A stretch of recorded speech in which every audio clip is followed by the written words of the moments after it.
Mpeketoni in Lamu. Yes, Mpeketoni in Lamu.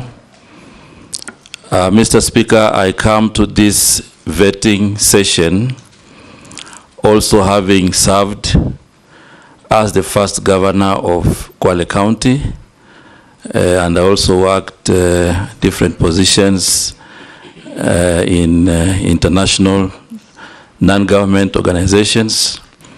I also come to this vetting committee as the immediate former cabinet secretary, mining, blue economy, and maritime affairs. I come to this committee, Mr. Speaker, having served the public for over 10 years. Mr. Speaker and members of this committee, I also have leadership, management, and administrative skills that are part of my competencies for this process. I come to this vetting committee also with a formidable track record of performance in different spheres of the public, having transformed the county of Kwale socially, politically, and economically, and also having provided leadership in key reforms in the Ministry of Mining, Blue Economy, and Maritime Affairs. There are quite a number of details, but because of time, I want to present myself before this committee and before Kenyans as a candidate, as a nominee who has the formidable requisite experience to manage the affairs of the Ministry of Investment, Trade, and Industry. Thank you very much, Mr. Chairman. Thank you. I'll invite the Deputy Speaker to ask the first question. Honorable Mvurya, I will ask you questions, one relating to where you're coming from, so we know how well you performed from your previous Ministry of Mining and Blue Economy, and then to the ministry that you're going to. First, I'll start. I would like you to tell us about the key deliverables that can be attributed to your tenure when you were the CS for Blue Economy, Maritime, and so on. Taking into account some of the issues that are raised, in 2023, there was unexplained deaths of cage farmers in Lake Victoria. What did you do about that? There was also, when you came into office, there had been a report in 2019, the performance audit report on monitoring of mining operations by the State Department of Mining, and an act of parliament, the Mining Act, had been passed when you came into office. So Kenya said that, the report said that currently only 1% of our GDP is attributable to mining, yet it should be as high as 10%. And another thing that was raised in that report is that we've had mines that have not been restored, which has become areas of criminal activity. There's also been deaths around unlicensed and properly regulated mines. So how did you work when you joined office to enhance the sector's oversight, improve licensing conditions, and to ensure that we have responsible mining practices? On where you're going, I'm reliably informed that the Ministry of Trade, where you're going, also has a Kenya Bureau of Standards under it. Tell us what you will do to ensure that you curb the issue of counterfeit products and substandard products and contraband products coming into our country, particularly ethanol, which has caused the big challenge of illicit brew, because people are smuggling the ethanol through Uganda and Tanzania, because I think the duty in Kenya is much higher. And lastly, also the banned pesticides that are banned and have been confirmed to cause cancer, that are coming through our borders and are being cleared by KEBS. Thank you. Nominee, you can answer those. Thank you very much, Honorable Chair and Honorable Gladys, for the questions that you put before me. First of all, when I reported and assumed office at the Ministry of Mining, Blue Economy and Maritime Affairs, this was a very new ministry. The three topics have been there before: mining, fisheries, blue economy, but in terms of having it as a ministry, that was the first time. So I did provide leadership in carrying out key reforms to ensure that that ministry can achieve the mandate and also can make a contribution in the economy of our country. And the first reform that we carried out was the reform around licensing. Before the reforms, licensing was very haphazard, and therefore what has happened now is that we have now an organized licensing system where investors apply through the online cadastre, and then we have structures that review and recommend licensing. And even as I left office, the process of licensing is up to date, and it is now working according to procedure. As a result of that, the moratorium was lifted in October last year, and licenses over 1,200 are now getting processed without any challenges. The second thing that is key for reforms is the testing and sampling. Investors had a lot of challenges, on testing their products, and therefore I led reforms that have now devolved 8 labs across the country. So now we have decentralization, and investors can easily now do their testing across the country. There's one more that is still under reform, the Madini House, which I also had committed to the committee at that time, and it is also in good progress. I also provided leadership in instituting reforms on value addition, and as we speak, we have quite a number of investors across the country that are doing value addition, because exporting of raw minerals denies the country a lot of revenue and jobs. If you go to the Western region, for example, we have an investor in gold refinery, 5.8 billion. In Elgeyo Marakwet, you have Flospa. We have an investor, 4.8 billion. In Vihiga, we have an investor, 2.5 billion. And we had also mapped other areas of the country. Right now, there's an investor who is ready to do 11 billion of iron ore in Taita Taveta. That will also benefit Tharaka in an area called Kithiori and part of Kitui. So that bringing on board of investors is part of my achievement in the ministry. And we also organized the artisanal mining individuals into cooperative societies. Now we have about 300 cooperative societies that are ready for licensing across the country. I provided leadership in gazetting 29 artisanal mining committees that will be giving permits on the ground so that people do not have to travel away from where they are.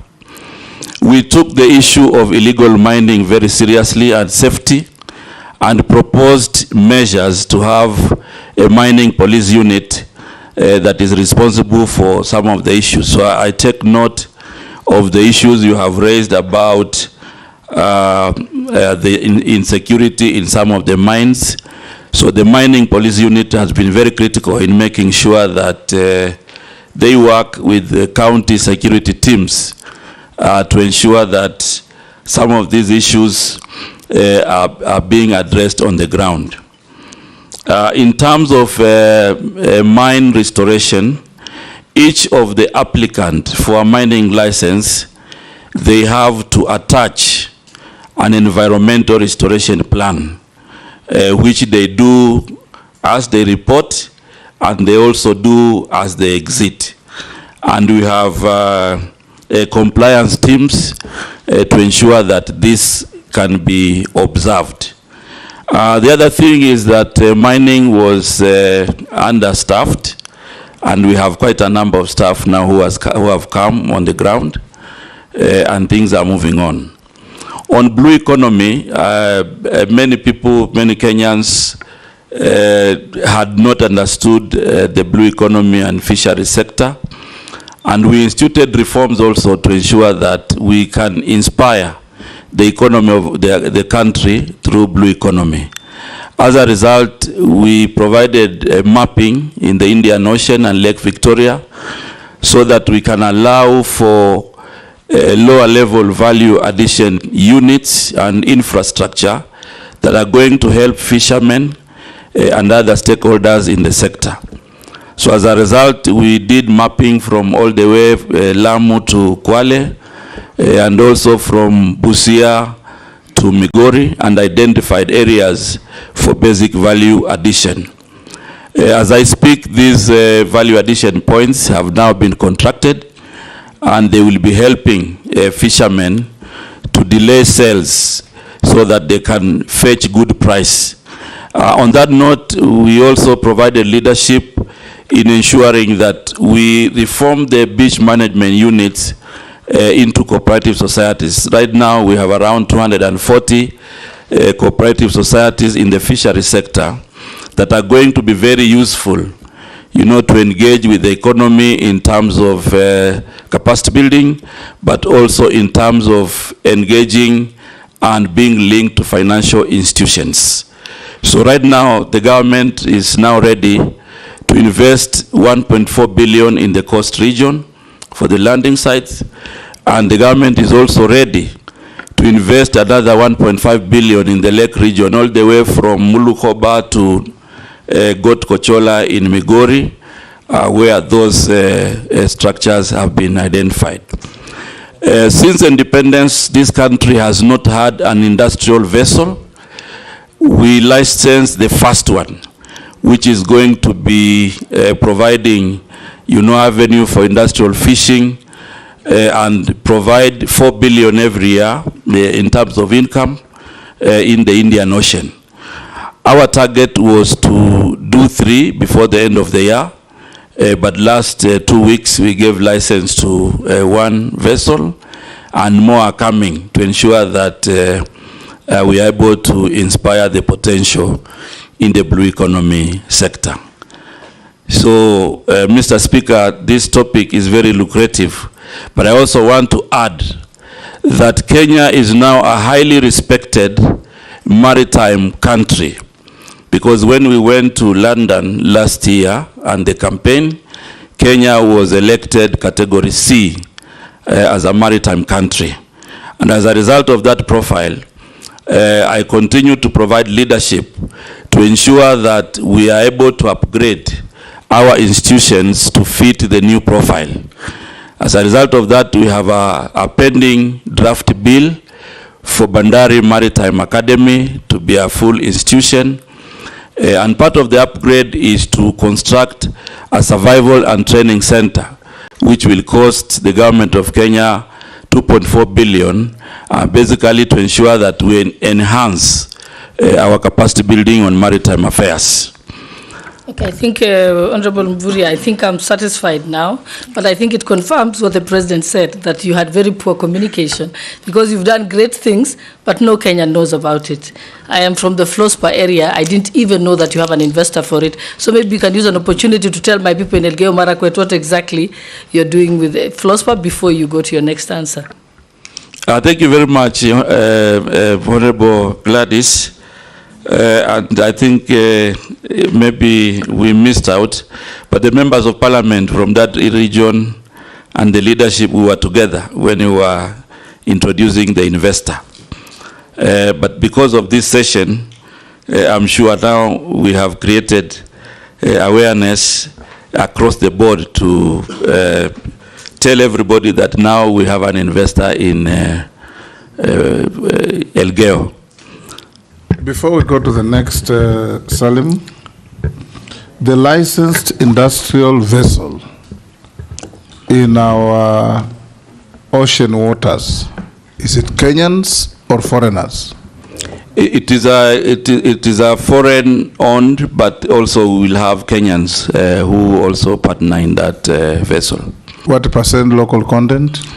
The local content, okay, we haven't signed the agreement yet. I think that was part of the negotiation, but we are looking at between 15 to 30% Kenyan. The law provides 40. That was the initial negotiation, and the negotiations have not been closed. So I'm sure Anyway, now my colleagues will take over and move. We'll ask whoever will be taking over. Exactly. Majority Leader? Thank you, Honorable Speaker. Honorable Speaker. Remember, strictly one question each. Honorable Speaker, CS nominee, EAC, the East African Trade Community, trade negotiations. Kenya is viewed as a very weak negotiator, especially for her local protection of her local industries and local farmers. And I would want to hear what you intend to do, should you be confirmed in this ministry, to be a good negotiator for Kenyan industries and more so farmers. Yesterday, the Honorable Mule here, or the day before, was speaking about tomato farmers, onion farmers, potato farmers, egg farmers, poultry keepers in the country not being able to sell their produce locally because of the proliferation of cheaper products coming from the East African community countries. And largely because of the East African Treaty, we cannot use tariff barriers, but the non-tariff barriers, which are supposed to be negotiated by the ministry, I'm told we've been very weak on that. What would you do to do that? And also on the policy of import substitution. We had very many good proposals, and I agree with the Deputy Speaker that you clearly failed in communication, because all the good things you've spoken about in your ministry of former Ministry of Mining, as you say, you engage with the Elgeyo Marakwet leadership. The Deputy Speaker was born there, but she represents the people of Singishu. Next door, she didn't know, because you engage with the local leadership.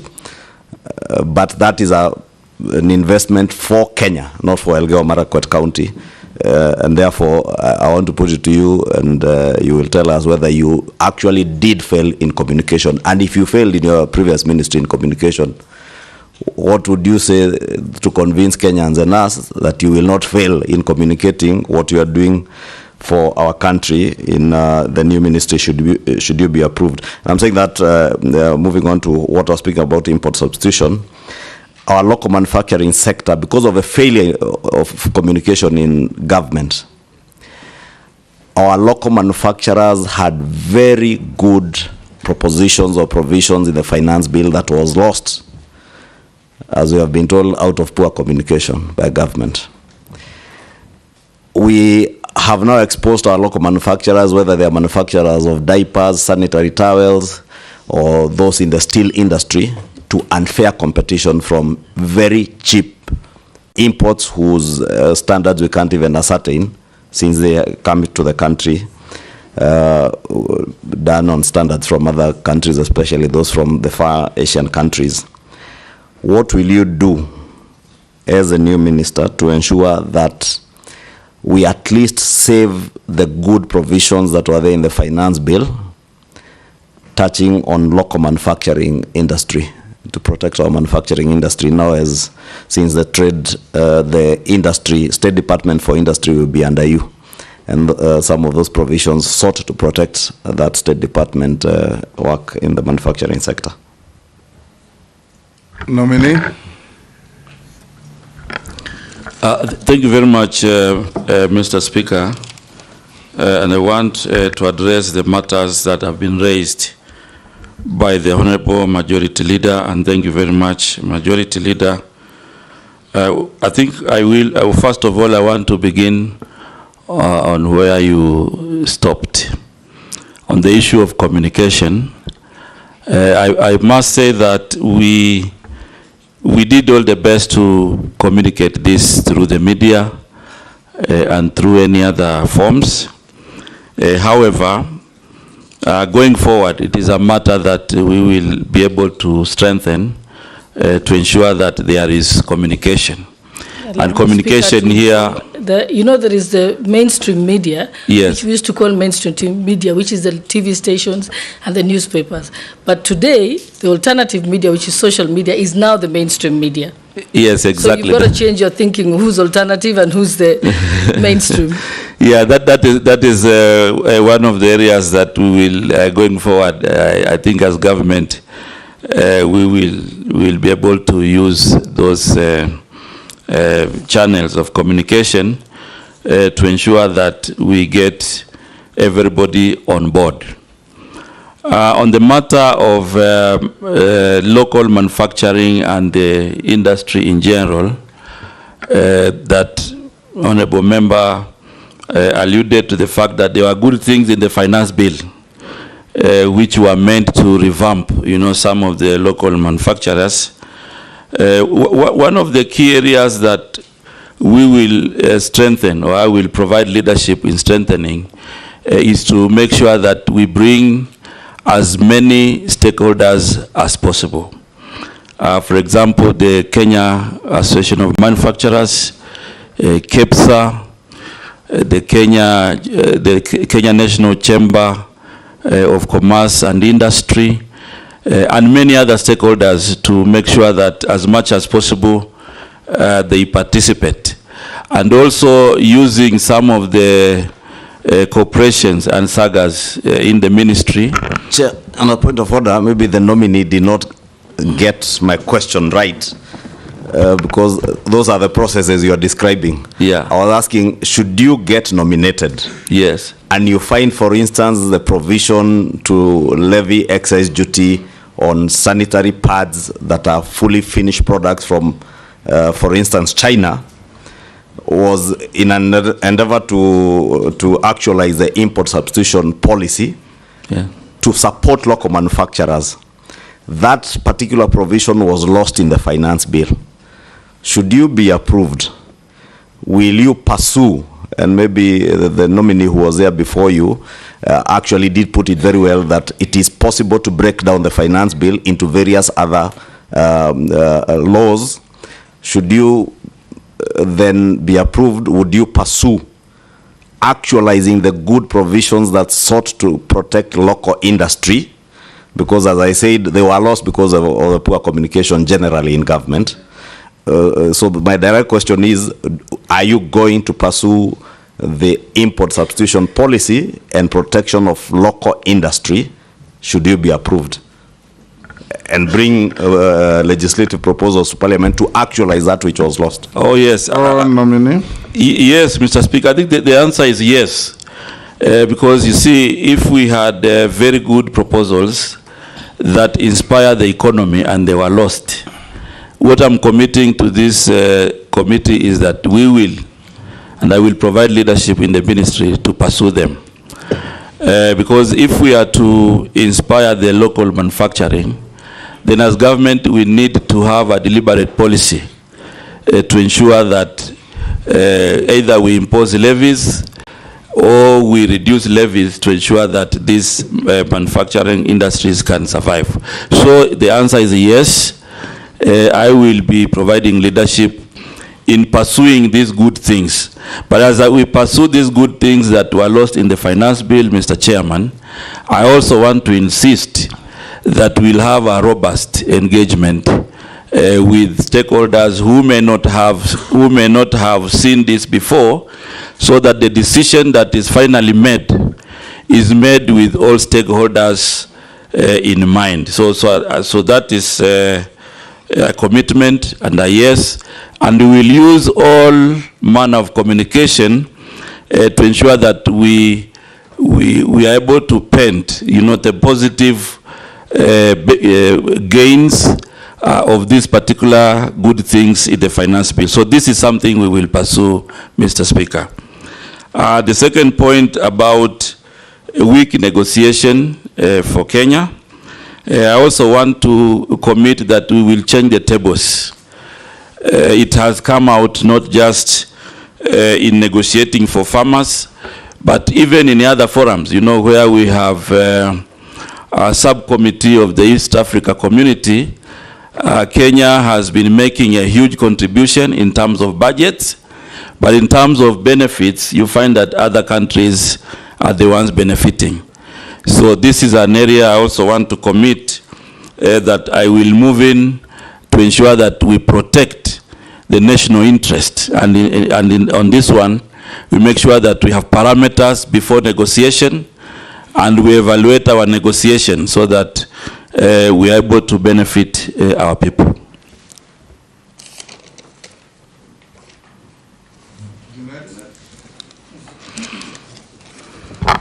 Thank you, Chairman, Mr. Speaker.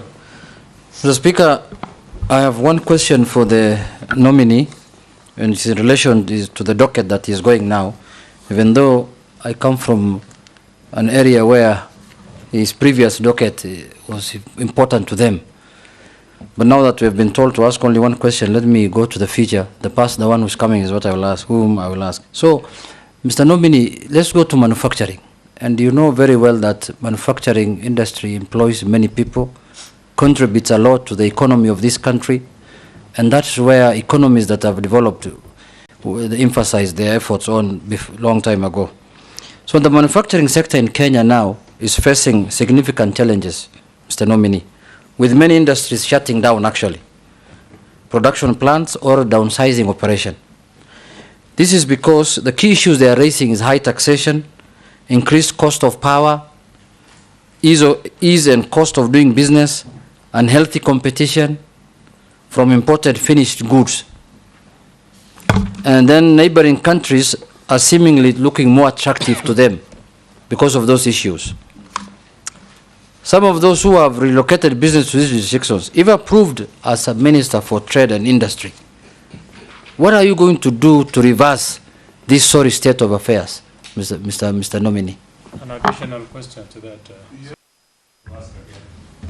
It's almost a similar one. As a Cabinet Secretary nominee for the Ministry of Trade and Investment, how do you plan to protect local industries and provide adequate financing for micro, small, and medium enterprise in the manufacturing sector, especially considering the significant decline of foreign direct investment as a share of GDP from 3.1% in 2011 to 0.3% in 2022? Salim, let's take the next person. If you have no question, we pass. I may not have a question, but I have something to say. Thank you, Honorable Chair. Honorable Mburia, many Kenyans think or say you are a desk minister. You only sit on your desk and run your ministry from your desk. Why am I? And one of the evidence they are giving is that where you are as Minister for Mining, many counties are mineral counties or mining counties. And for example, West Pokot County is seriously a mineral county. If you have somebody in West Pokot who is Mburia, or is Honorable Mburia, they will be thinking you are actually a governor of Kwale. Nobody will remember these 2 years that you have been a minister, Honorable Mburia, in all honesty and truth. Nobody. So now you are going to a ministry which is also very important, which is industries. And all counties are going, the bottom up, they are going to be maybe industrial centers. Are you going to run your ministry from the desk where you are in minerals? Thank you, Speaker.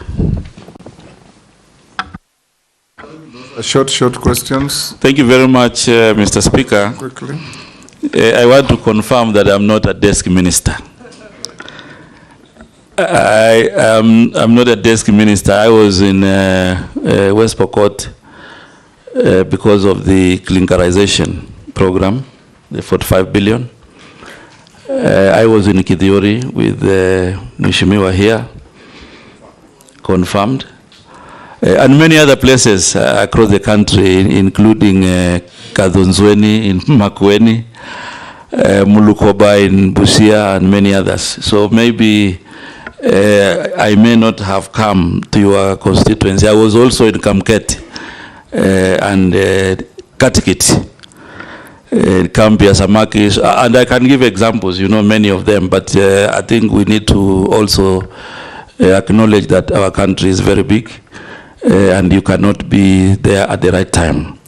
Remember also, Mheshimiwa, this ministry was fairly new, and we had also to put structures in place before we go out there. But I have a lot of field information which I can give you here to confirm that I was not desk, including visiting Ndarawe, the first minister of the Republic of Kenya, to visit Ndarawe looking for coltan in that area, and I was with the Member of Parliament. So I think we have quite a number of visits that we have done. But again, I want to say that we will visit Kenya. I will visit Kenya as much as possible.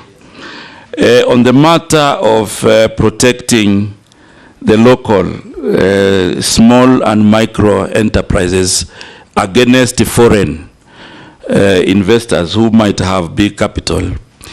One of the things that I want to bring to Parliament, and we will work together, is that currently there's a lacuna in legislation to protect the local investors. And one of the critical things I want to commit we bring in this House is the Trade Development Bill and the trade development policy that is going now to provide a clear dichotomy about the foreign and the local investors. We put it in law. I know even previously there was a case of China Square which was handled, but I want to bring it to this House that we have a lacuna in law, and the first thing we will do together is to ensure that we review the trade development bill, we review the policy to ensure that we have inclusion of this kind of protection, so that we don't just do protection as a matter of impasse, but as a matter of policy and law. The other law that we will need to revise to ensure that we anchor our actions in law is also the Investment Act 2004. To ensure that it also recognizes that kind of arrangement where we protect our local manufacturing. The other question by Mheshimiwa Junet, it is true that we have a big challenge with manufacturing now. You know, we have a target to move it to 15% in 2027. And 20% in 2030. But if you look at the trends, there are quite a number of challenges that also challenge the manufacturing sector. And one of it is the cost of power, which Mheshimiwa has mentioned. And the cost of power is something that we can also do negotiation with our colleagues in the Ministry of Energy, so that we see the kind of tariffs that will be encouraging manufacturing, and the kind of tariffs that do not encourage, we review them, so that we provide an enabling environment for manufacturing. That also goes with also the taxation. But more importantly on manufacturing, manufacturing also required an enabling environment. And currently what is happening is that manufacturers would want a plug and play arrangement. They come to the country, there's a shorter process for licensing, you show them where to work, and they can work. Currently we have a big challenge with the issues of land. You find that many manufacturers would want, you know, big pieces of land. It is not there. However, because of the special economic zones and also the export processing zone, there is an opportunity there to ensure that we create an enabling environment for manufacturing in our country. And maybe these are some of the things we will discuss as we go along. Speaker, maybe I could add one from Kenyan, who is asking about those special economic zones, CS, that nominee that you have mentioned. A number of these special economic zones now are being seen as havens for tax evasion. And a number of people who are in those special economic zones are importing products apparently for use in the SEZs, but they dump them in the domestic economy. What are you going to do to stem, the Kenyan is asking, what will you do to stem the abuse of the SEZs as tax evasion havens? The action that I will take as the Minister for Trade is to ensure that all the manufacturers pay tax.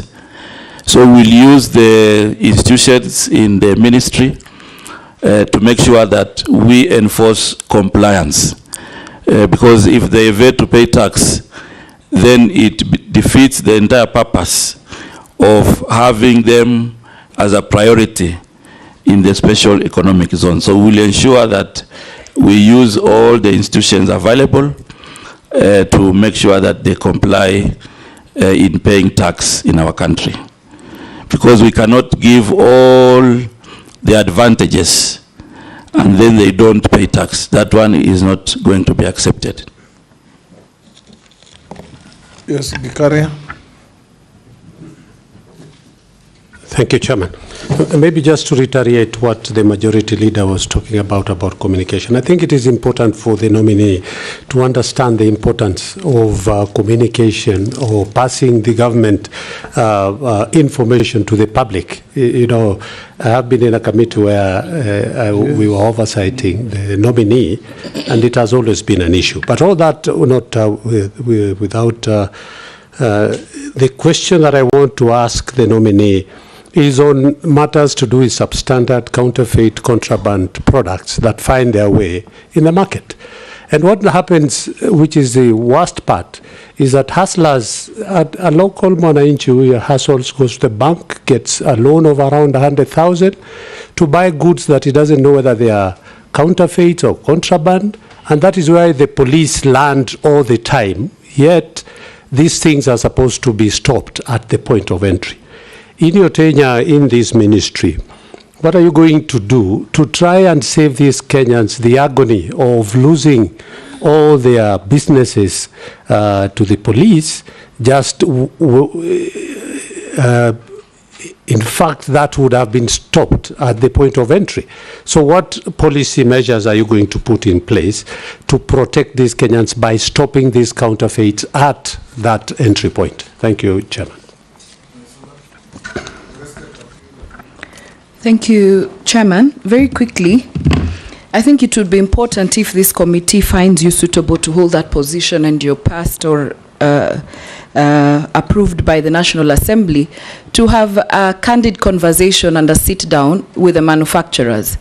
Not just the normal conference, but have a conversation with them on what the issues are, because we've left it to ourselves to decide. It is the taxes, others think it is electricity, other things. Let us hear from them what their real issues are as you come up with the policies.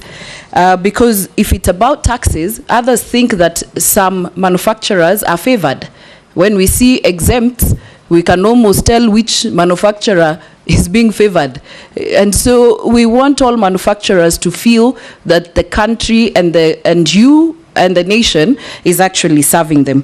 But quickly to my question, direct question, what measures will you take to harness the entrepreneurial skills of our young people who have a strong focus on digital technology? We keep telling our graduates they are no longer, we don't have enough formal jobs, they should get into entrepreneurship, businesses, but what are we doing, or what will you do to see to it that we harness it and not just telling them there are no white collar jobs?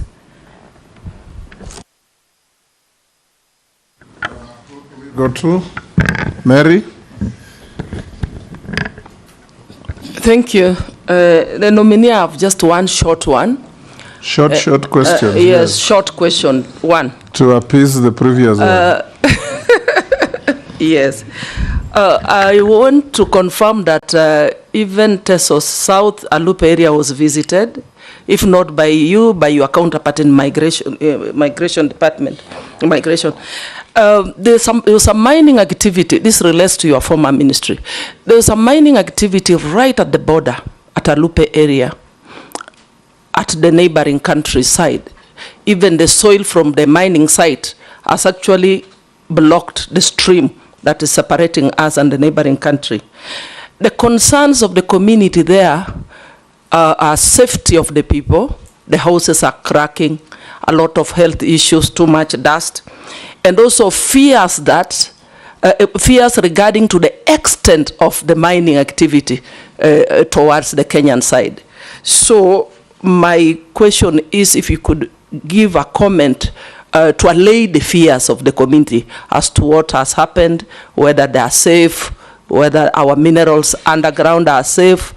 I think I leave it there. Thank you.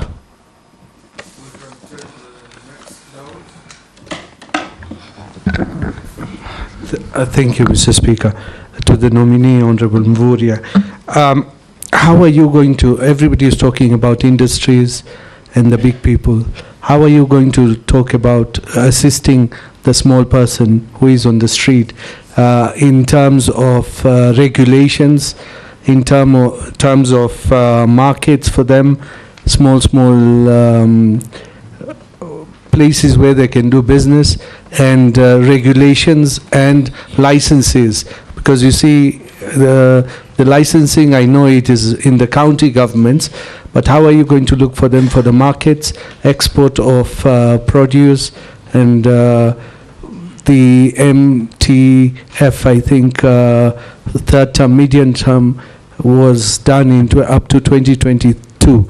Are you looking at doing the medium term 4 while you are if you are chosen for this ministry? Nominee, you can answer those from Gikaria, Naisula, Mary, and Dawood. The short questions.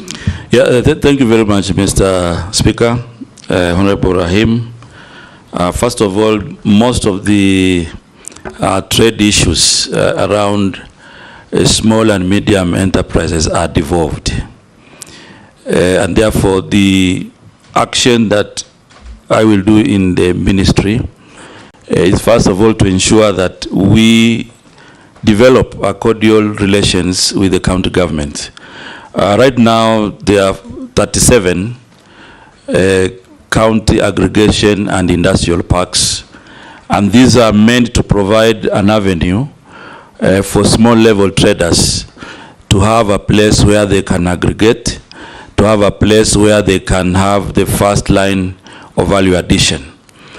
So this particular model that we are working with the county government is meant to inspire the local economy. So we will be able to work together to ensure that these KIPes then become practical, formidable places for value addition, for businesses, and to inspire private investment.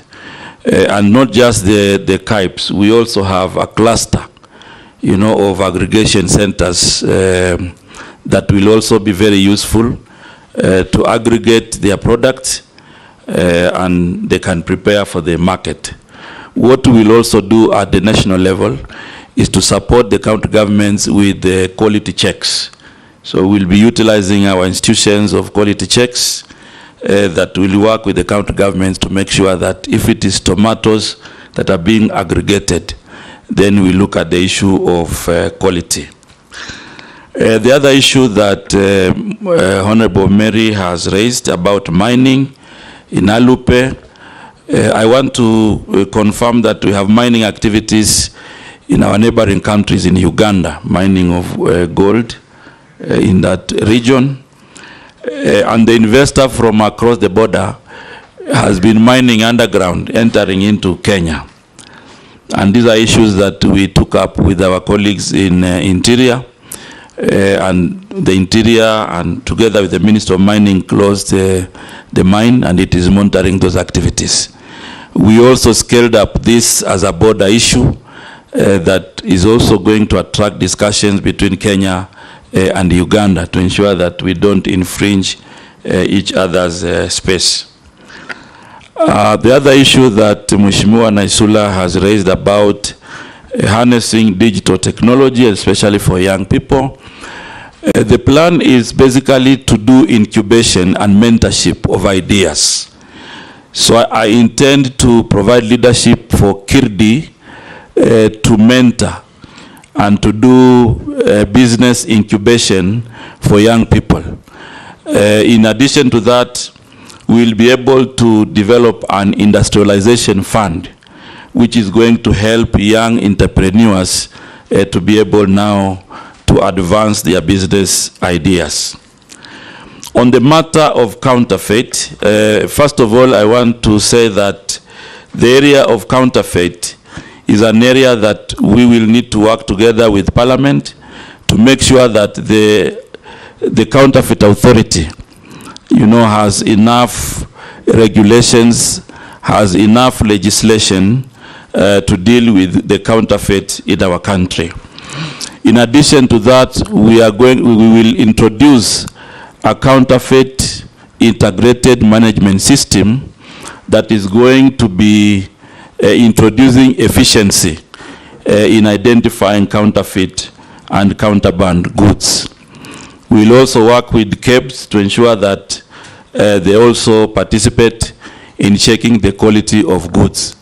However, most of these counterfeit goods come across the borders, so we'll work with our colleagues in security to ensure that we also create awareness and enforce compliance so that the borders are not used to bring counterfeit goods to our country. Thank you. Yes, George, yes. Honorable George Murugano. Thank you. Thank you very much, Mr. Speaker. Nominee, I think you had started well in the Ministry of Mining. And I confirm because we went with you to Tharaka Nithi, and while there you mentioned Kitui and West Pokot and other counties. And you mentioned that investors are actually coming to invest in the mining sector in the country. I hope you've not lost the address book, because now it does appear that they may have to pass through you as they come to invest. And next to EPZ. The EPZs are created purely to ensure that we exploit our local raw materials for purposes of export. But we are aware that the raw materials that are used in most of these EPZ industries are actually imported. They are brought into the country, they process them, and they then export. And we are told part of that is simple, the simple jeans worn by our youngsters in the country. Can you kindly confirm how you would work with, especially the Ministry of Agriculture, to ensure that those crops that are supposed to spur investment in the country, like cotton, sunflower, canola, and others, are revived, and we are able to start producing raw materials which would go into EPZ, as a result of which we would be able to export our own produce? Owen? Thank you, Mr. Speaker. Mr. Speaker, I would like to just ask one question. When I joined university to do masters, there was this professor who must have been doing some work on AGOA, the African Growth and Opportunities Act. And he made me believe, every lecture he would just talk about AGOA. And he made me believe that this was a panacea to industrialization, to manufacturing, and to economic growth and the GDP of this country. If you look at the AGOA, the way it is established, it has actually, for a large extent, provided jobs for young people and all that. But this act is actually coming to an end in 2025. 2025, that's when AGOA expires. I have fear myself about it because I know the process and what AGOA is and the negotiations. How are you going to ensure that this AGOA treaty, especially for Kenya, is extended so that we can continue to benefit from it. And that the people who have invested heavily in manufacturing, in the industries that are supported by AGOA, do not lose their investments, and the young people do not lose their jobs, and the country does not lose on the revenue from AGOA. In short, what are your plans about AGOA, its expiration, and going forward? Thank you. Yeah, thank you, Mr. Speaker. Nominee Salim Vuria. Historically, Kenya was a preferred destination for foreign direct investments. In fact, major multinationals are operating in Kenya and their distribution and manufacturing networks. But however, you have seen that they have left this country in droves as a result of punitive erratic tax regime. Sometimes it's cheaper to produce elsewhere and just send to Kenya and then distribute from here. Corruption by state officers, and this is in immigration, in customs, in standards, in physical planning, in environment, even sometimes at the county, like a case in point is a Tatu City in Kiambu. And then also the issue of poor infrastructure and energy and transport. What do you want to do so that you can return Kenya to its lost glory and have those multinationals come back, because then we'll be able to boost the issue of employment of our youth. And there's a question that had been sent to the committee, though it wasn't submitted, not in the form of an affidavit as required, but it was a question that I think you need to also answer, because an issue of integrity. These people are saying that there have been allegations, accusations, and criticism leveled against you on the matters of corruption with respect to misappropriation of county funds when you served as a governor. There is no details. They are just asking, what is your view on these allegations, and how will you build public trust and demonstrate that you are capable of dealing with stopping graft in that ministry? Thank you, Chairman. Chair, can I give? Yes, Mule. Thank you, Chair. The nominee, Honorable Mvuria. As you are aware, that Kenya has invested a lot of funds and resources at Konza City for the last almost 10 years. And as a nominee for investment, trade, and industry, to help the government and the young generation to create jobs, what are your views? What is your vision for Konza City to be realized as quickly as possible to create the most needed jobs for the young generation in this country? The short one, Salim, we can take Razo. Thank you very much, Honorable Speaker. Because of time, I'll ask two questions. Honorable Mvuria, you were governor in Kwale, and then you were a cabinet secretary. For those of us in parliament, I think a lot of us, we feel that you governors who came to the central government still believe you are managers in counties as opposed to workers in the executive. Maybe I want you to really comment on that. My first question is on, because of time, Mr. Speaker. Okay, proceed. Okay. It is on the blue economy and mining. It is estimated that this is $1 billion industry, if properly looked at, or a lot of effort is put into it in mining, in the blue economy of fishing.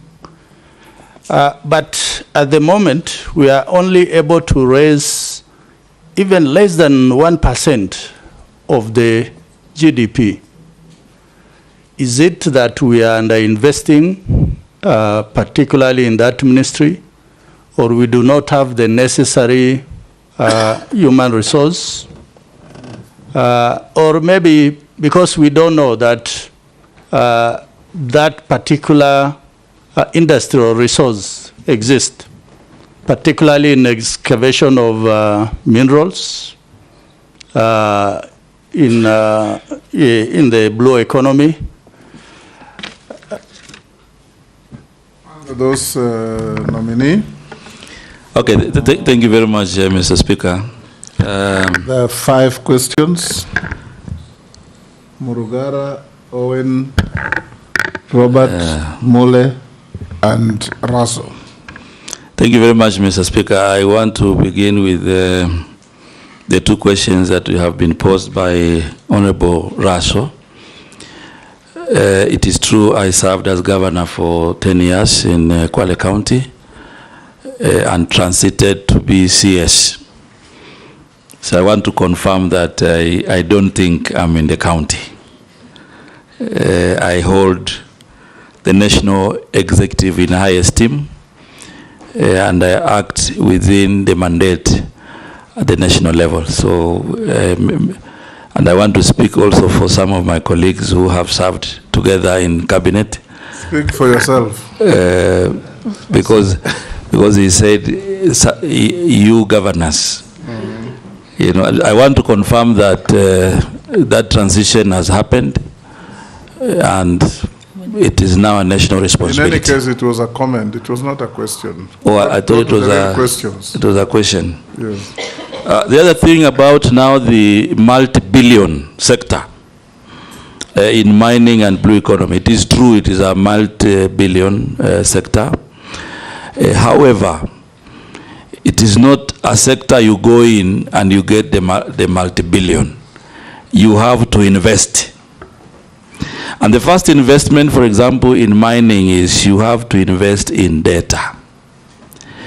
If you expect to reap revenues, then you need first of all to invest in data. And that is why it is critical to mention to this House that exploration going forward, government should invest a lot in exploration.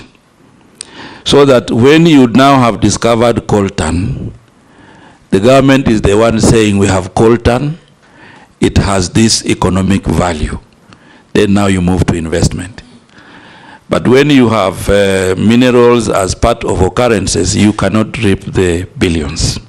And I give you an example, Mheshimiwa. The little actions that we took in the ministry to just reform licensing and the basic data. Right now, the investments in mining this year will be 221 billion. The investments I mentioned earlier, there's one in Kajiado, clinkerization, 60 billion. So if you combine, you get 221. But it is a sector you have to invest first.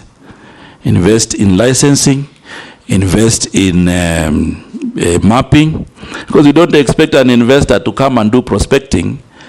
Then the government is the one reaping the billions. You need to put some money for that. On a point of order, Speaker. Secondly, on a point of order, Speaker, just on that point. Yeah. Because, Honorable Speaker, some of us have been here for some time, and I believe that's why probably Honorable Raso is asking that question, because data is available. CS. We spent not less than, if I remember, not less than 9 or 11 billion facilitating the National Intelligence Service to do a geophysical survey of all our mineral deposits. Are you then telling the country that this data is not available to the government or to the ministry? I know that was in the last regime, but government operates in perpetuity. And therefore, if that data, and we spend public resources on it, And I say that because I was the chairman of the Budget and Appropriations Committee when we allocated the first 5 billion shillings for that geophysical survey. That money was under the Ministry of Mining. It was moved to the National Intelligence Service with the justification or pretext that it was very sensitive data. Are you telling us now that that data that we were told was sensitive is not available at the ministry or with government? It disappeared with the other regime. Okay. And could that be the reason why there are people who settled on mineral deposits somewhere in, you know where? I may not answer. In Transmara. I may not answer on the settlements, Mr. Speaker. I may not answer the settlements. But what I want to say is that that geo survey gave us what we call mineral occurrences, and there are 970 across the country. Mineral occurrences are indications. Like now, if you fly the plane in Tharaka, for example, they will show you, you know, some basic information on iron ore, on lithium, and something like that. Once you do the occurrences, you need to come back and do a process we call ground truthing. Ground truthing now is the actual drilling of saying that in this area there are some minerals, coltan in Nachola, for example, in Samburu. Then ground truthing, you go back and now reconfirm. And now ascertain, is this of economic value or is something that is just for superficial? So that is the process that requires another investment. The good thing is that before I left, we have done 24 counties, and I think the technical team is reviewing data. So once you have that information, that is specific, you can now tell an investor, in Kenya, we have coltan in Darawe, in Alale, in West Pokot, of this value. Now that is the kind of information, Mheshimiwa, that we need to invest in. The second thing, the question also had blue economy. It is the same way with blue economy also. It is multi-billion, but it is not multi-billion on arrival. It is multi-billion on your initial investment. For example, if you go to the Indian Ocean, there's a process that has to be done. You know, you need to do stock taking, stock taking of the fish in the Indian Ocean, so that when you are negotiating also with investors, have an idea of what is there. The Indian Ocean and Lake Victoria are highly occupied also by settlements, especially Indian Ocean, you have beaches and whatever. You need also to do marine spatial plan so that you can identify areas where you can put small pots. You can identify areas where you can put different investments. That is an investment you need to put initially before you begin now to reap the multi-billion. But I want to confirm that as a country, we are now on the right trajectory. That will be achieved with time. Now I go to the other question. The other question by Mheshimiwa Mule about Konza Technopolis. This is really a gem for young people because this is a city which is going to host the digital ideas for our country. And in terms of management, the Minister of ICT is leading this special economic zone. Just like any other economic zones, the challenge is the infrastructure, the horizontal infrastructure. Already there has been discussion with the government of South Korea, and they have committed to help us in putting the infrastructure in Konza. So once the infrastructure is put in place, then we will have a good environment. Point of order, Chair. Chair, so that I can help the CS nominee, already the horizontal infrastructure in Konza City is done. What is being required right now is to pull investors to come and put up the factories. And what I want to hear from you, what plan do you have and incentive government need to give so that you can pull the investors to Konza City to create the jobs. Kenya government has already invested, and we have visited Konza City not twice, not thrice. The horizontal investment is done. What you are speaking about, Korea government has already committed to put up the technical institution in the city. What are you going to do for the new investors? Mule says Konza Technopolis falls under the ICT ministry. And the investment and all the plans is to make it Kenya's equivalent of the Silicon Valley. So it is not investments to manufacture clothes or shoes or those ordinary manufacturing and trade wares that will fall under him. That's what I understood him to say. Chairman, what I'm looking forward for is the intertwining of the two ministries. We know very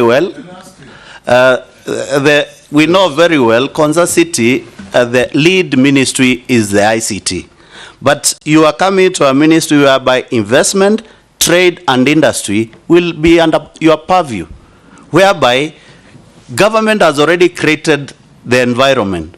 And in your previous response, you say that the land and the infrastructure is required. Already there is already infrastructure done by Kenya government. It's you to intertwine with the industry, ICT ministry, to bring us the investors and to create the trade and the industries within the Konza City to create jobs. The Speaker, I thought Konza City is a parastatal on its own, under the Ministry of ICT. Yeah. If I got it wrong, yes. I got it right. It is. Yeah. And parastatal are semi-autonomous things that... That's what I tried to tell the Honorable Mule, but he's asked the question. Let's see if Muvoria has the answer. Yeah, Mr. Speaker, I think there's no contradiction between me and the Honorable Member. Yes. When the Minister of ICT is taking leadership, yes, we will work together to ensure that we support them and we create the necessary synergies within government to advertise Konza City, to provide support through Ken Invest and other institutions in my ministry to ensure that then it becomes a viable project. So there's no contradiction. Okay. We will work together. Okay. Have you answered all? Robert Mbuis? I haven't gone. I'm now going to his question actually. So I started from the recent. Now I'm coming up until.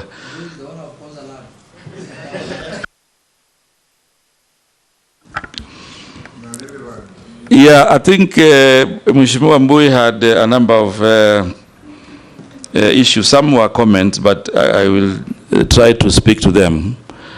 The allegations of misappropriation, Mr. Speaker, when I was governor, have not been brought to my attention. I have not heard from any government institution alleging misappropriation, whether it is EACC, whether it is DCI, whether it is Auditor General, whether the control of budget. I am not privy to any allegations on my integrity. And he also said so that there was no evidence to that. But it's good to put the record straight. Yes. Secondly, there were issues that Mheshimiwa raised about the foreign direct investments. And part of what we will be focusing on, the special economic zones, the EPZ, is basically to inspire the foreign direct investment. Right now, I think we have Naivasha, which there are quite a number of investors who have now reported electric vehicle manufacturers are now in Naivasha. We are also doing Busia. Busia is ongoing. So in a nutshell, what I will do, I will provide leadership to ensure this enabling environment that the government has earmarked to inspire investments, I will make sure that they come to fruition. Of course, there will be other issues that we will deal with together with Parliament, issues of taxation, issues of incentives for ease of doing business, including making sure that when investors report to Kenya, we have minimum restrictions. There are some investors, when they come here, we tell them they have to do some local registration or those kind of things. But that we will deal with you as Parliament to ensure that we together create an enabling environment for foreign direct investment. Mheshimiwa Owen, I hear you about the issue of AGOA, and you know, not just your lecturer, but many Kenyans, you know, are used to AGOA, which is coming to an end in 2025. And the discussion on AGOA is two-front. One is political, and another one is economic. Political in the sense that currently there are elections in US. And in between, the Congress might not sit to discuss AGOA. However, as government, we've already made our position known as Kenya position, that our wish is AGOA to continue. And that has been put emphatically. Didn't the government sign a trade agreement with the US, or is not yet signed? On AGOA? No. Not on AGOA. AGOA is not just about Kenya, it's about Africa. It's about Africa. So you have to go cooperate with the rest of Africa. Exactly. So I think the other issue, Mr. Chairman, that I wanted to bring on board is that we all know AGOA and the deadline. The government of Kenya, through the ministry, is also in discussion with the US government for the strategic investment partnership. That is ongoing, and part of what I will be taking over upon approval by this House is to ensure that, you know, we discuss graduating, you know, this STIP into a market access arrangement and a comprehensive free trade agreement. Those are some of the things that I want to commit that we will be putting on the table. Once we succeed to have it as a comprehensive free trade agreement and market access, then we will have had a good transition, you know, from AGOA to this new arrangement. But it's still on the table. There's a meeting next month on STIP, and I'm sure these are some of the ideas that we'll be leading as Kenya. The other question by Mheshimiwa George Murungaru, on, I think there are a number of issues that he mentioned, some comments. It is true we went together to Tharaka. We actually flew together to Kithiori. We saw the iron ore, and there are many things. I want to assure you, Mheshimiwa, there's an investor who is now coming into that area. That's part of the handing over I will do, but also because I'm in investment, we will work with my colleague because he's going to be putting up a value addition point in that area and immediately employ between 500 to 1,000 Kenyans in that area. So that's about the mining. The issue of raw materials, Mr. Speaker, I want to commit that we are working with our colleagues in agriculture. We will work with our colleagues in agriculture to revive the raw material crops that can support local manufacturing. And one of these is cotton. Already within the ministry there are projects, Ginary. The Minister of Agriculture is already providing cotton seeds in parts of the country. Mapping has been done. Engagement with county governments has already been done. And I commit to continue this conversation so that we can have raw materials for our local industries, but also for the EPZ and for export. Part of these raw materials also means sunflower, because the importation of edible oil is taking a lot of our budget, and it is the desire that we inspire local manufacturing so that edible oil can be value added here in the country. And instead of importing, we can also export to other places in Africa. I hope. Sharia, yes, you have done all of them. Sharia. Thank you, Honorable Speaker. Mheshimiwa Mvurya, the Trade Ministry, in collaboration with county governments, has been and continues to implement the county aggregation and industrial parks. In your opinion, do you think there has been enough publicity and stakeholder engagements? And what strategies or approaches will you adopt to forestall these projects turning into white elephants? Thank you. Thank you, Mishi. Thank you, Chairman. Chairman, before I ask my one question, I just want to put a rider on what our nominee has just said, and because it affects my constituency, and this is about the special economic zone, you need to know that there is what we call Dongokundu Special Economic Zone, which is situated in Likoni constituency, where I represent. And I just wanted our nominee just to give some clarity on how many foreign investors so far have expressed their interest vis-a-vis the local investors. And if it is true that local investors have been denied to be given land for investment, I just want him to answer this so that he gives clarity to Kenyans. And my question, Honorable Chairman, it is on the... Is that a rider or a... That is a rider because there's already talked about special economic zone, Chairman. But he didn't mention about Dongokundu Special Economic Zone. That is why I had put that rider. Honorable Chairman, my question, it is on the Kenya Kwanza Manifesto, which was talking about establishment of leather industry clusters, which was to be in Athi River, Narok, Isiolo, and Wajir. I just want to ask our nominee, what specific strategies are you going to employ to ensure that Kenya Kwanza government will realize this agenda?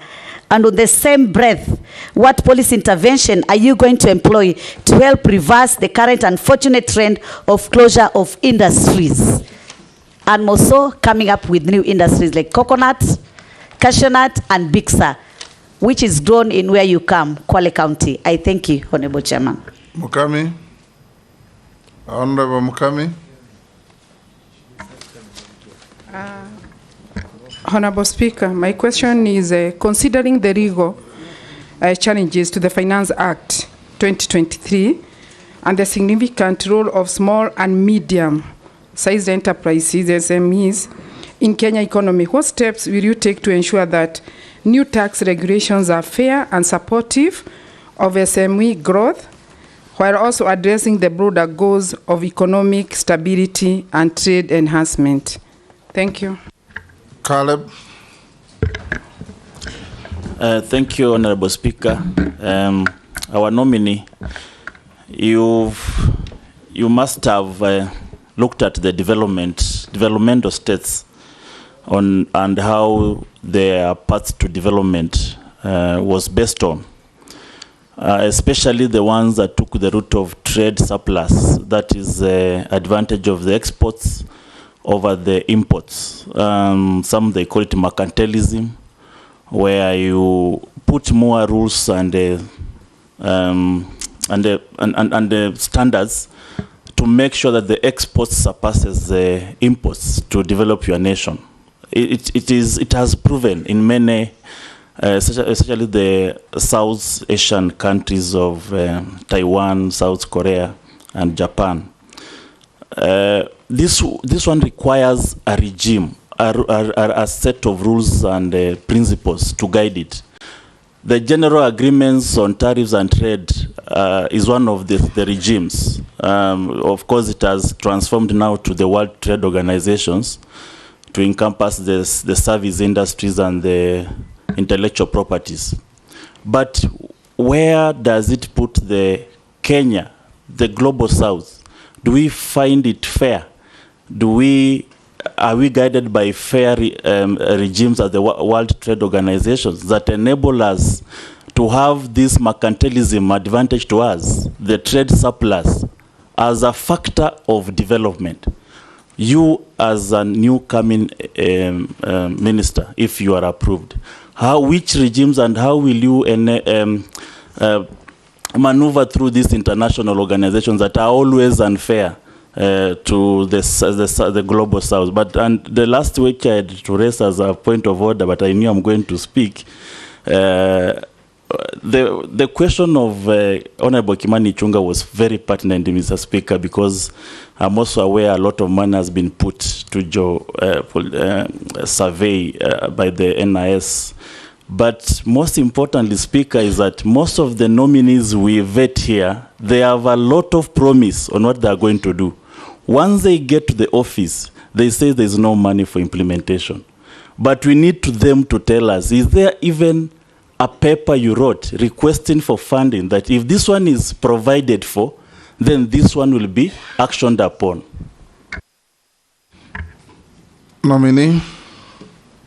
Thank you very much, Mr. Speaker and members.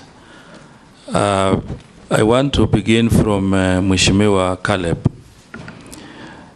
I think I want to be very clear on the issue of mapping of minerals.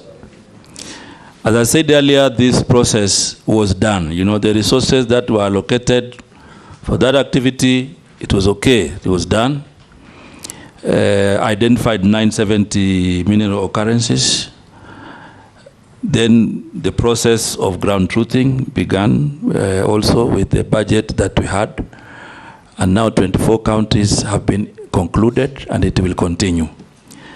I want to be understood that on matters mining and all other areas that have been put before, these are areas that you need to do initial investment before you reap the benefits. I think that is the... You have said that 3 times. I have said it 3 times, but now Mheshimiwa brought it back. That's why I'm saying it again. You may allow me to save time. So it is not an issue of... The question was just clear. If there is any evidence of you requesting maybe the Treasury that if we have this funding towards this project, then we're able to discover our minerals. Just that. Mr. Speaker, I didn't complain. I was giving you the concept of investing and reaping. However, all that I committed in the first vetting, I was able to do. So on that one, I can pen off on that one. The other issue about World Trade Organization and engagement with Kenya government. The World Trade Organization, in my understanding, is an organization which gives broad policy framework for countries. However, when now you want to do specifics, you do negotiations specific to the area that you would like to have advantage. And therefore, I want to confirm that upon approved by this House, I will engage World Trade Organizations at the global framework level and also provide leadership on now specific negotiations. For example, if you are doing negotiations with a certain region, then that is a specific discussion. However, the general framework has to be within the World Trade Organization framework. So the World Trade Organization may not necessarily be a hindrance, but when it comes now to the specific discussions, that is where negotiators and governments have to be very careful to ensure that their national interest is upheld. And on the matters of tariffs and many others, I want to give an example. You know, last year, just one statement, imposing levy on clinker has been able to bring a lot of investments in clinkerization in our country. So the tariffs are being employed by government selectively and deliberately to address a particular policy implication. And I'm sure these matters of tariffs and taxes, the ministry will not just conclude. The House of Parliament will be very critical in having discussions on the kind of levies and tariffs that will apply for certain agreements, for certain products, and for certain negotiations. So I think I want to commit, Mr. Speaker, that the ministry, upon approval, will not make these decisions in isolation. We have National Treasury, we have the National Assembly, and the matters of tariffs will be for all of us.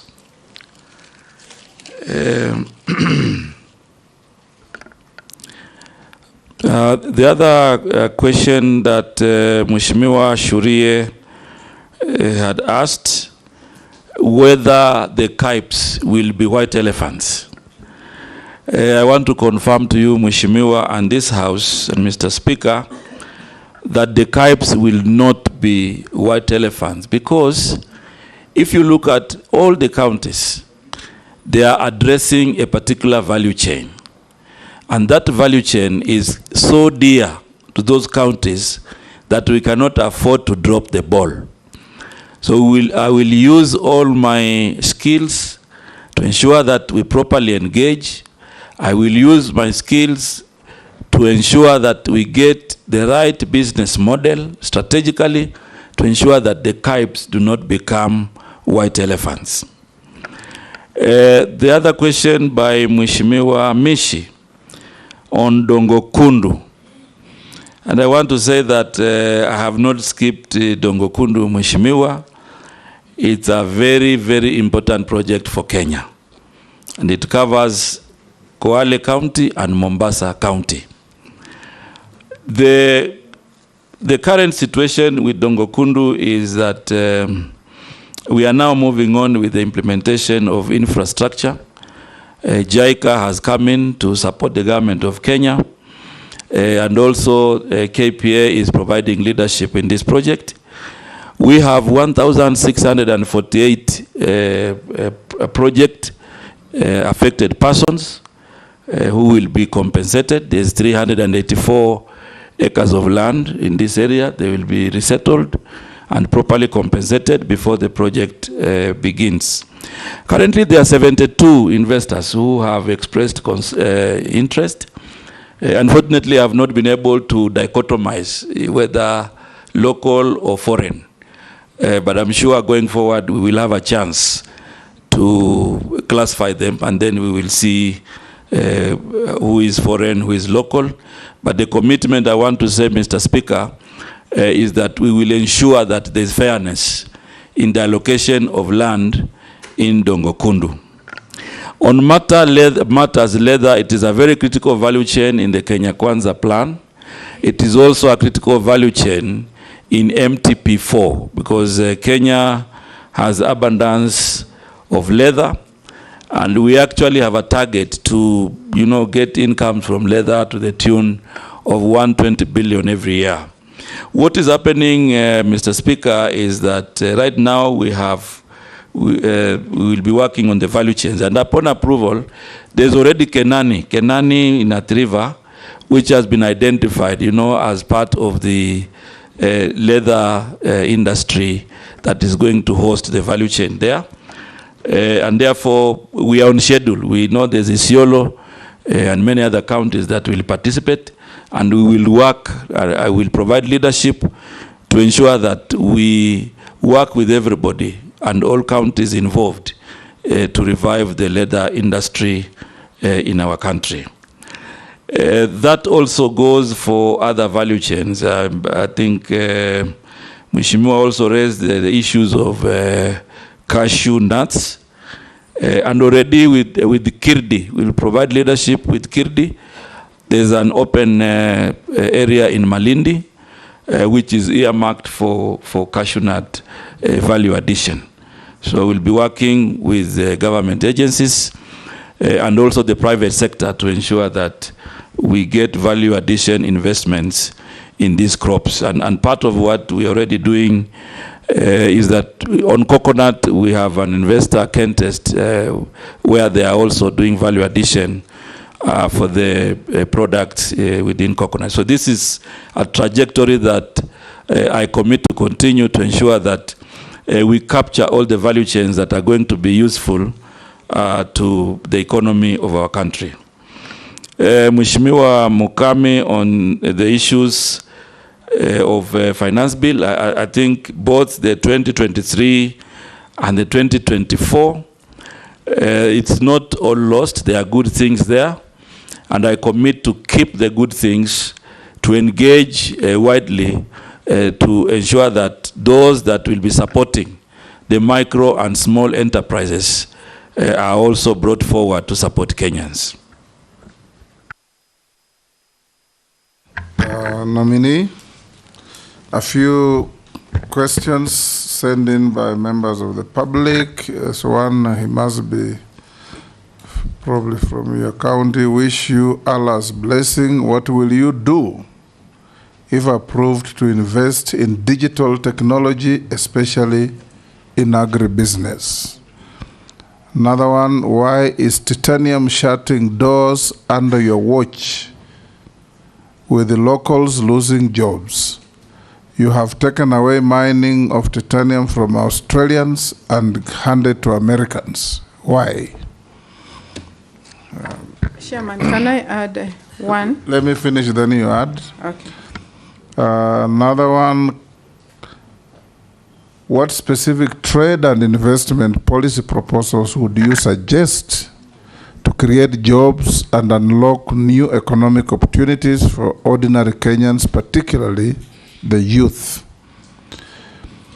Kenya has, the next one, Kenya has a vibrant startup ecosystem, but many young entrepreneurs face challenges in accessing funding and support. How will you foster a more supportive environment for startups? And what measures will you introduce to attract investment in tech and innovation? Next, with the rising cost of living, affordability is a major concern for many households. What measures would you recommend to reduce the prices of essential goods and services? And how will you make it easier for local businesses to provide affordable products to the public? The next, small businesses are the backbone of our economy, yet they often struggle with challenges like access to finance and markets. What specific strategies would you propose to support small and medium-sized enterprises, SMEs, and make it easier for them to thrive? The next, with the rapid growth of the digital economy, many Kenyans are looking for ways to leverage technology for businesses and personal growth. What proposals would you recommend to support digital entrepreneurs and ensure that all Kenyans have access to the benefits of e-commerce and digital trade? The last is, Kenyans are proud of locally made products and want to see more made in Kenya goods in the market. What initiatives will you pursue to support local manufacturing and encourage the production of high-quality Kenyan products? Those are some of the questions from Wananchi who are watching these proceedings that I have sent us to ask you. Honorable Speaker, can I ask mine? Yes, yours or Kenyans? Kenyan. Yes. We wanted to train on beans, githeri, dengu, lentils, and bazi. But from the letter, it says it will cost us 120,000 for every product. That is killed. That means per product, per formulation. How are we going to afford that? And yet, we are urging our young Kenyans to start small businesses. Thank you. Razo. Thank you, Speaker. What emerging markets hold the greatest potential for Kenyan exports? and what support is available to help businesses penetrate these markets? Mr. Speaker, one more. Yes, Caleb. How will the nominee for trade ensure there is balance between the government's appetite for tax and enable environment for investors in the country? This is because reduced taxes is one way of enhancing an enabling environment for trade and wooing investors, ensure predictable tax regime. Okay, go ahead, Salim. Those are Kenyans who are watching you perform here, sending in their questions. Some of them you have been touching on them along the way, but you can answer those that are fresh. Thank you very much, Mr. Speaker, and I want to thank all the Kenyans who are actively watching this vetting, and also for their questions that they have raised to ensure that they get responses. The first issue of digital technology. Digital technology, there's a commitment to have Konza Technopolis, to provide that opportunity on technology, and I'm sure young people will be beneficiaries of this. What I want to commit to this Kenyan who has asked this question is that I'll be part of this program to ensure that young people benefit from this program. The second issue about titanium and closing. I want to make it very clear to all Kenyans, Mr. Speaker, that the closure of base titanium has no relationship with me, the ministry, or the government. The closure of base titanium is related to the depletion of resources. Last year in October 2023, they wrote a letter. Financial resources or mineral resources? Mineral resources. Last year in October, they wrote a letter to the ministry indicating that they have now exhausted the the titanium that they have been mining in the area that they were given a license. The same base titanium has applied for other areas in the country. They have applied in Lamu. They have applied in Tana River. They have applied in a very small area of Kwale County. And those applications have been gazetted and they are under consideration. I'm sure my colleague will be taking over the decisions of those applications. I also want to make it clear, Mr. Speaker, that as government, we didn't have any role in the shareholding by Americans or Australians. Base Titanium is a private company, and therefore when people buy shares, it is not that I'm the one who has given it to Americans. So I want it to be very clear.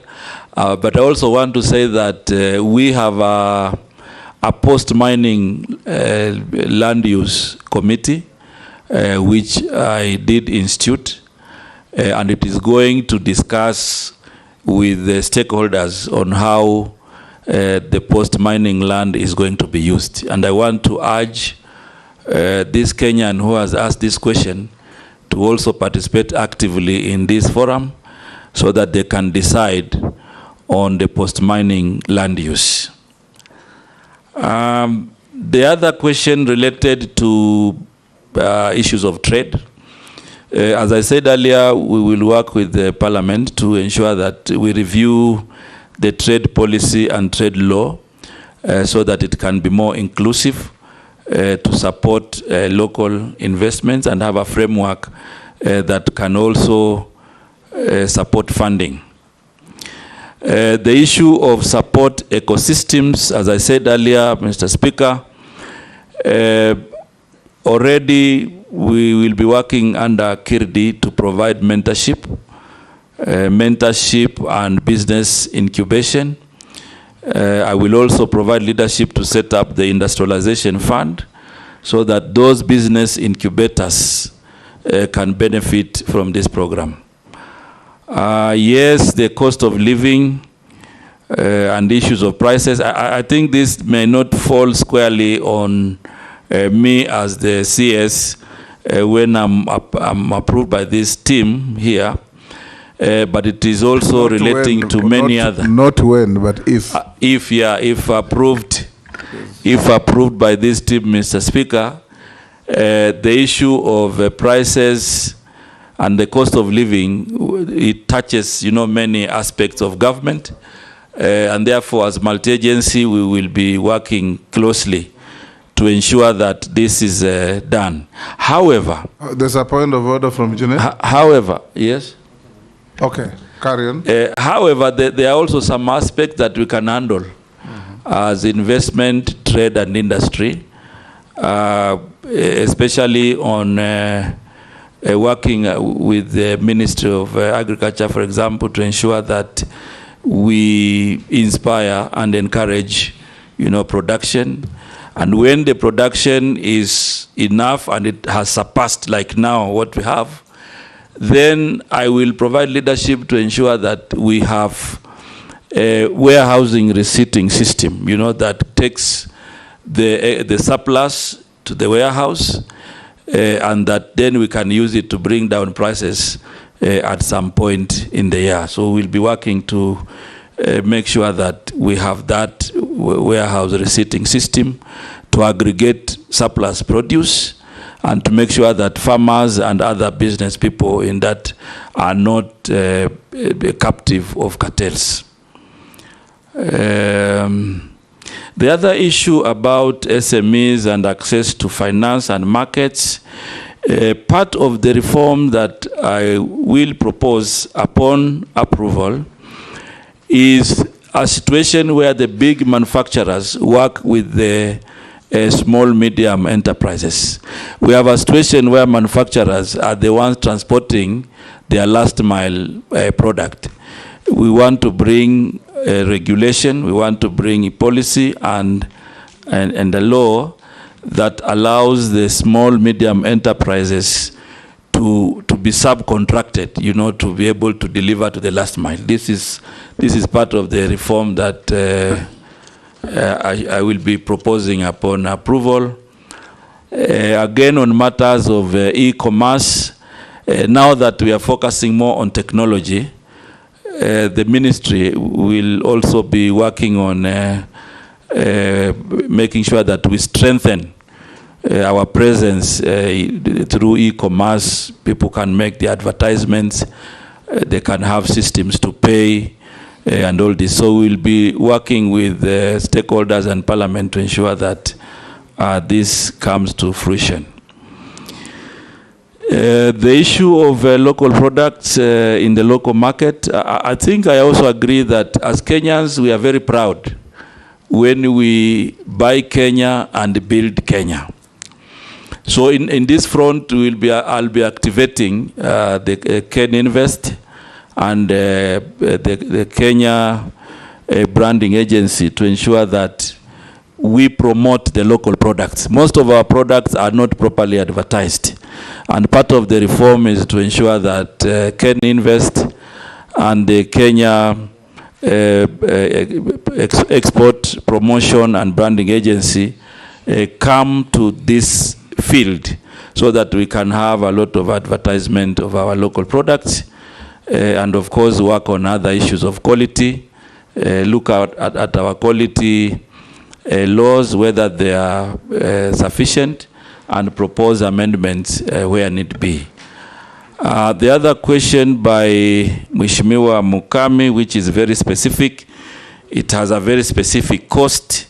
Mr. Speaker, I would wish that I give commitment to work with Mheshimiwa and many others to look at this issue of training at 120,000 per value chain.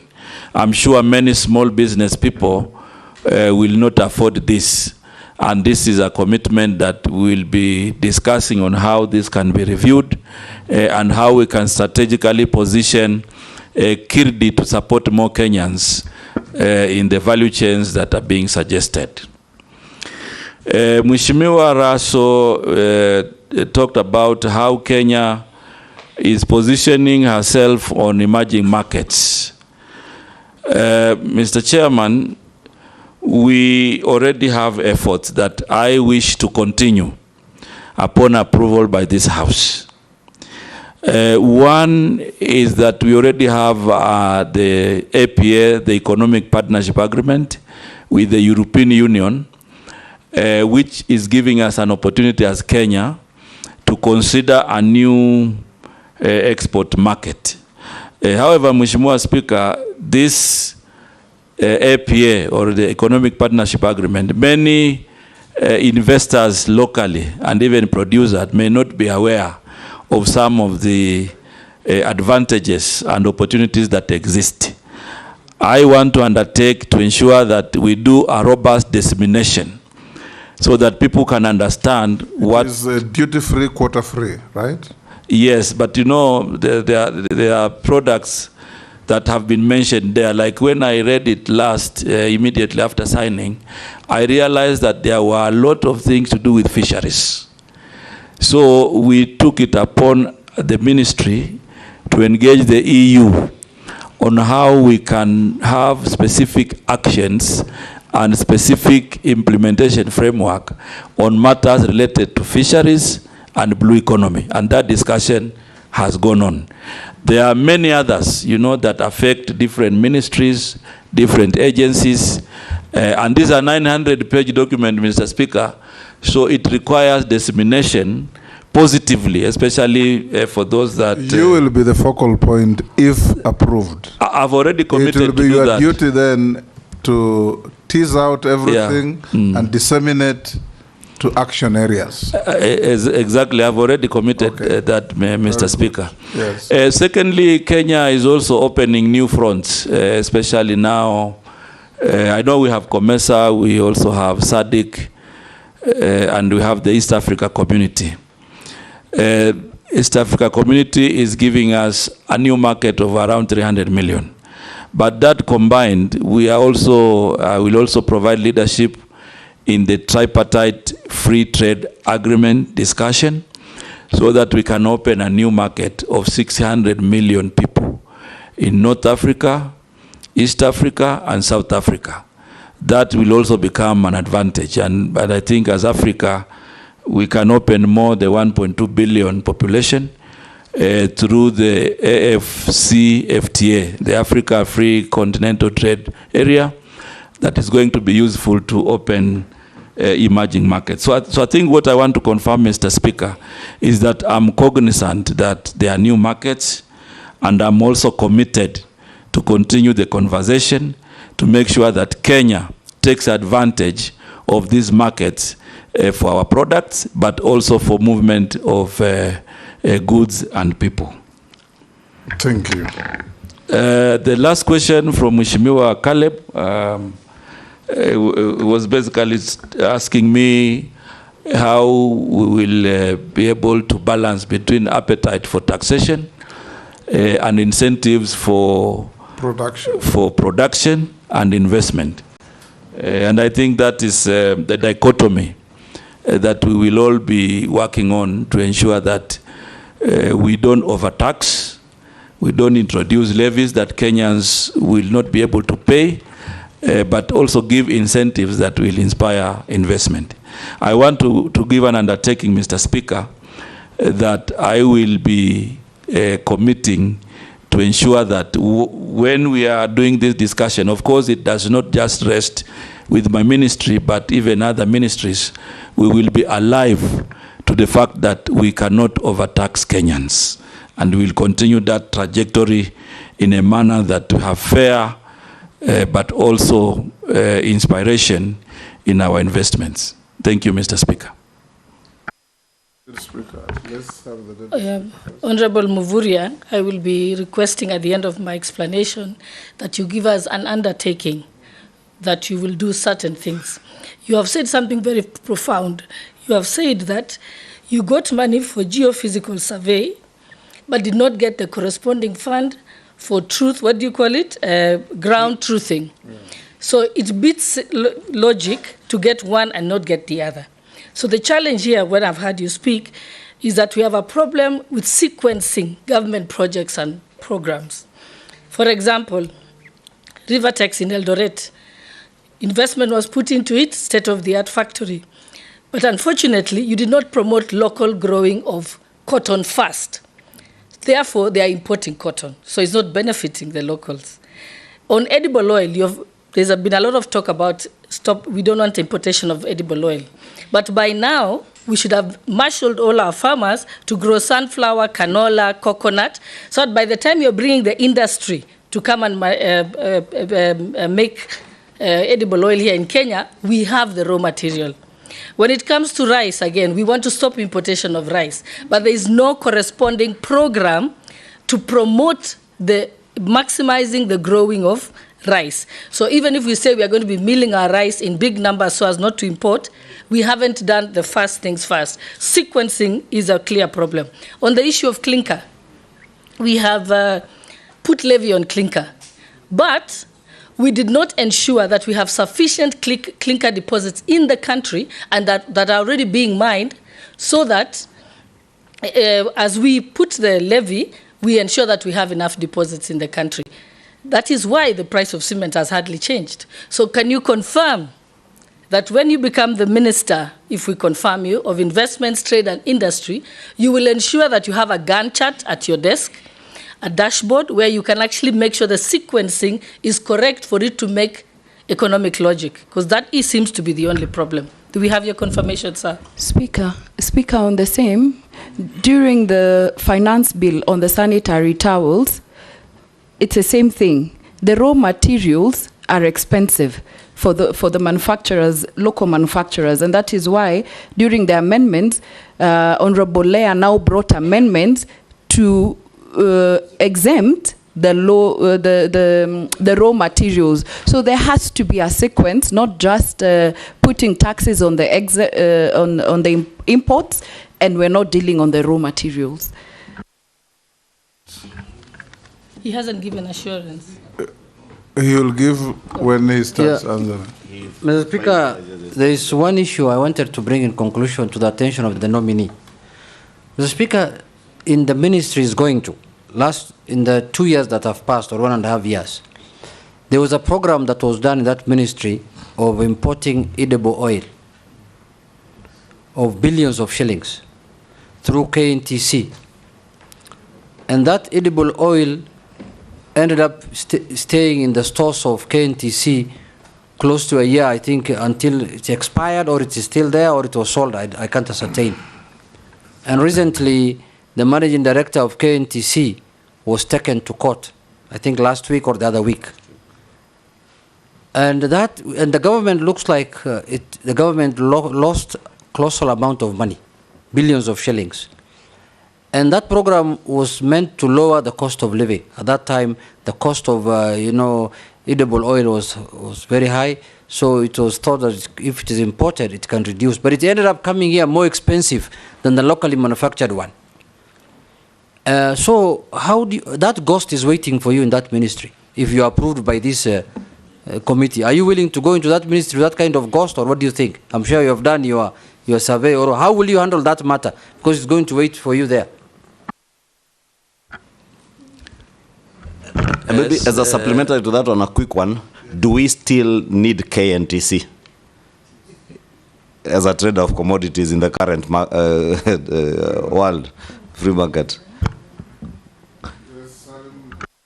Mini, can you start with the undertaking, then cascade down? Thank you very much, Mr. Speaker. You see the question that Honorable Gladys raised is not a yes and no. I have to say something to affirm. Of course, I will be affirming. We are running out of time, so be very... Yeah, but this is pertinent, Mr. Speaker. If I don't get it right here, I'll be misquoted. Okay. First thing is that the geo-survey and the ground truthing were funded. Geo-survey, then we realized we needed ground truthing. We requested for not simultaneous, separately. When I went in, I then made the proposal to do ground truthing. It was funded. Some money was removed during supplementary, but as I said earlier, some work has gone on in 24 counties. Secondly, on the issue of river takes and all these others, I want to give an undertaking. Using my project management skills, the sequence will change. I know the sequence also involves other government agencies. My undertaking is that I will provide leadership to ensure that if it is funding, if it is decisions, we do on all steps so that we don't end up where we have ended. I know, right? Thank you. Then now, I now have an audio-visual evidence of exactly. And I want to, we will be playing it, Mr. Speaker, at some point to see how things are moving. And I know there is an issue with edible oil about the imposition of levy for crude palm oil. It is the current matter for discussion. And as you rightly put it, Madam Mheshimiwa, the levy was not in bad faith. However, it is the sequencing, because the levy was meant to promote the local manufacturers to, at this time, to have worked with farmers, the sunflower farmers and other farmers, to have edible oil value added here in the country. So sequencing again has brought a challenge. On that particular matter, I'll be working with the National Treasury, the manufacturers, so that we can see an amicable resolution to that matter, which is very live in public. I'm sure Mheshimiwa Naisula was adding the sequence issue, so I really don't need to respond to. Mr. Speaker, I want to assure this House, even though there are challenges that have happened with the KNTC, upon approval, I will report to the ministry. I have no fears, Mheshimiwa Junet. I will go to the ministry. I'm aware that there are legal proceedings going on with the issues that have been raised. We will allow the legal process to continue. But the action for me upon approval is to now rethink KNTC and see how we can do basic reforms to make it more effective or make other decisions. So, Mheshimiwa Ichung'wah, that is something that I'm also thinking about, seeing the kind of reforms. It is not responding to whether we need it, but when we do an analysis and the reforms, then we will come up with a good decision. Is it under among the 47 that you passed in cabinet to get rid of? I'm not, I haven't looked at the list, Mr. Speaker, but what I'm saying is whichever way we look at basic reforms to make it more efficient. But my question was CS, because we are here to ascertain your capacity and ability to take over that ministry. In your opinion, under the current liberalized market, KNTC is the old thinking where you needed government to trade in commodities to regulate pricing. Do we honestly need KNTC, in your own opinion? In my own opinion, Mr. Speaker,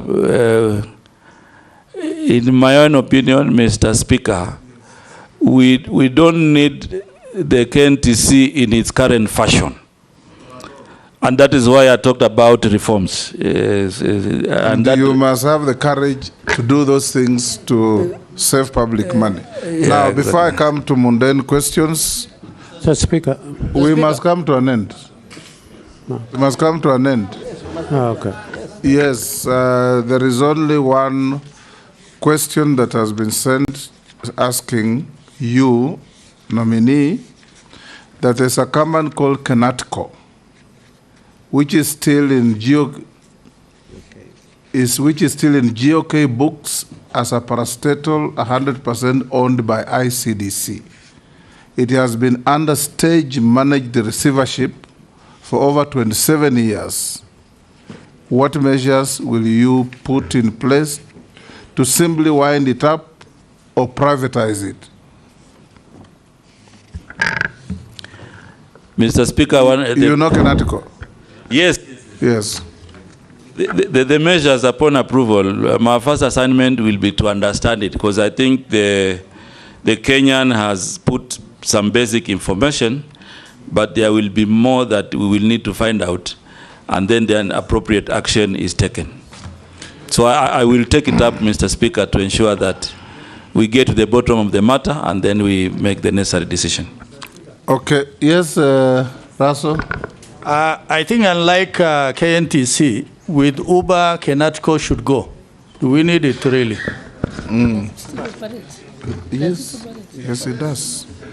Yes, Salim, and I think we'll direct the Committee on Trade to follow up in case you are approved to account for the 27 years of receivership of this company. 27 years under receivership. That is unacceptable. It is not your fault. Yes, Mr. Speaker. In case we approve you, yes. Now, Salim, we'll ask you a few mundane questions. Have you been adversely mentioned in any integrity-related report or investigations? No. Apart from the no evidence statement by Robert? No. No. Do you hold any position in any political party? No. What is your net worth? 158 million. 158 million. Million. Yeah. Made up. I have given a breakdown. Yes. Which page? Your assistant is just laughing there. He should be helping us to identify the page because you should have carried documents. Is that your assistant? Yes. I can't see because you know now I'm facing you, Mr. Speaker. There's a gentleman who walked in with you. I believe he's your assistant. He's sitting there looking very happy. Yes. Mr. Speaker, it's page 6. The assistant is fired. The MPs have found the page. Yes, MPs have found the page and have done the work of your assistant. Yes, we see what you have. When we last vetted you, what were you worth? 120. 120. Yeah. So you have had a growth of 38 million. Yes. How did it come up? The value of the property, some property were completed, and yeah. Good.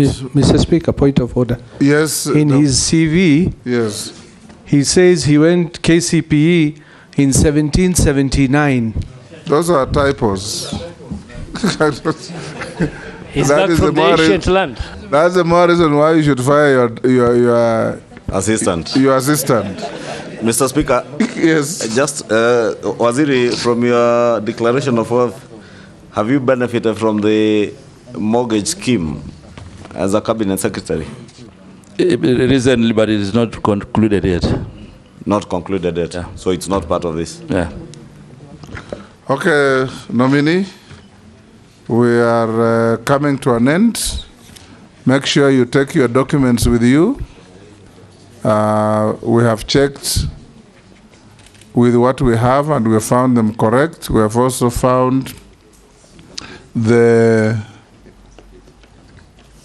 issues that were sent through memoranda against or for you, 21 of them, you satisfactorily responded.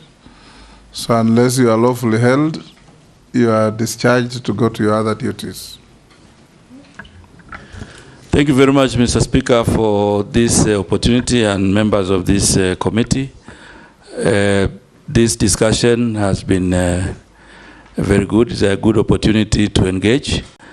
And my final appeal is that this committee finds me suitable to serve in the Ministry of Investment, Trade and Industry. Thank you, Mr. Speaker. Good afternoon. This has been perfect on time. Sergeant, you may escort the nominee.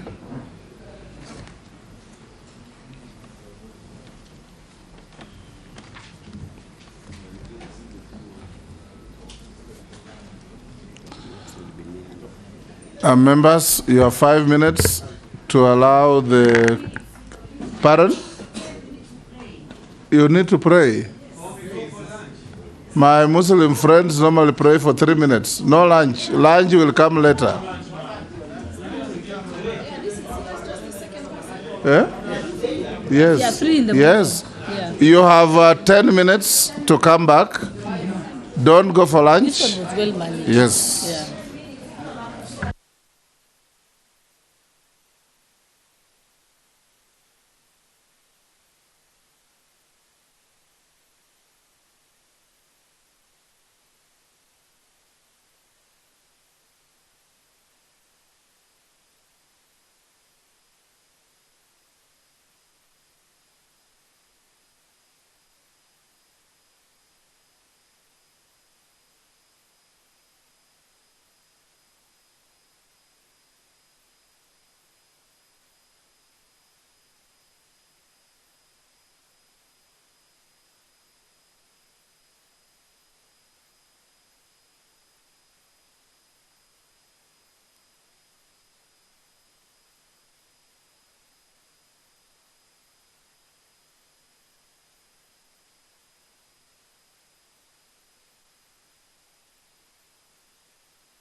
Kameme TV.